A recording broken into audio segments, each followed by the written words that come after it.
cases. New South Wales reported more than 12,000 new locally transmitted cases on Sunday. That's their highest ever. Only 35% of people over the age of 16 have been fully vaccinated in the state. And dozens of new COVID infections. The country is in lockdown until at least Tuesday night, but in some cities like Auckland and Wellington, a curfew could get extended. On theories of where COVID originated, an inconclusive report from the U.S. intelligence community sparked a swift condemnation from Chinese officials, but it doesn't stop there.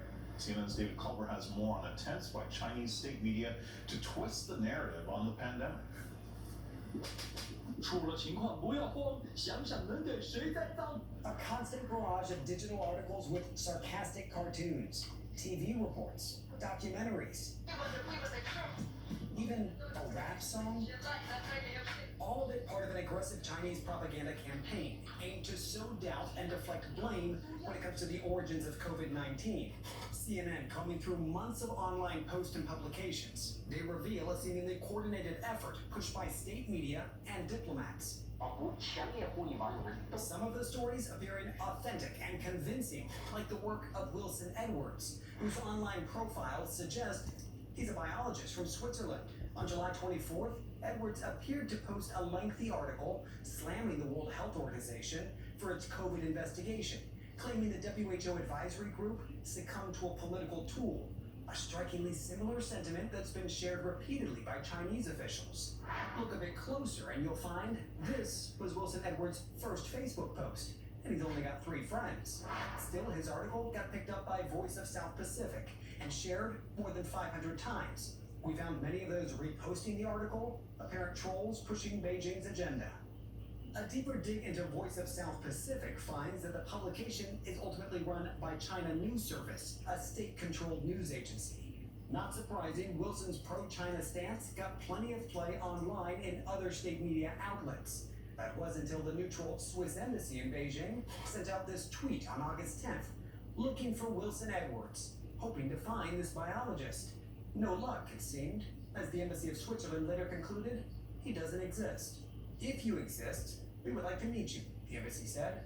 His Facebook account likely to be fake, and so too that article. Suddenly, state media purged all references to Wilson Edwards. Right. That is just one recent example of China's effort to influence the COVID-19 origins narrative by deflecting blame for the worldwide pandemic and then staying silent in the early days as it spread in China, before it alerted World Health officials.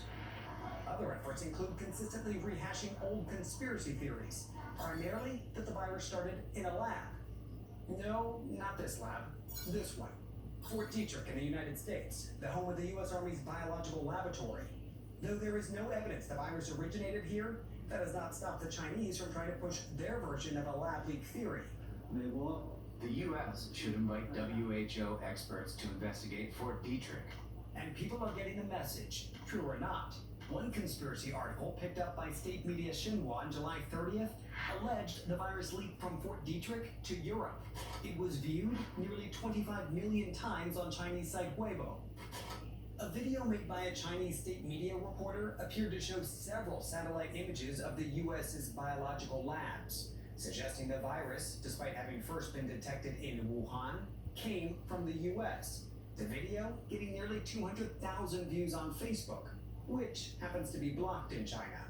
The propaganda-fueled push might be working, at least in China. State media tabloid Global Times claimed more than 25 million people signed an online petition to investigate the US military.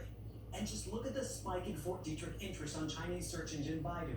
After the initial surge in searches when a WHO field mission was in Wuhan in January of this year, a second spike last month after Beijing rejected a WHO Phase 2 study and began churning out more propaganda, which has since steadily flooded the airways and cyberspace.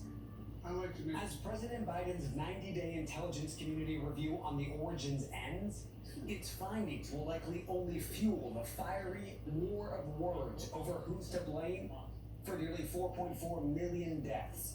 David Culver, CNN, Beijing.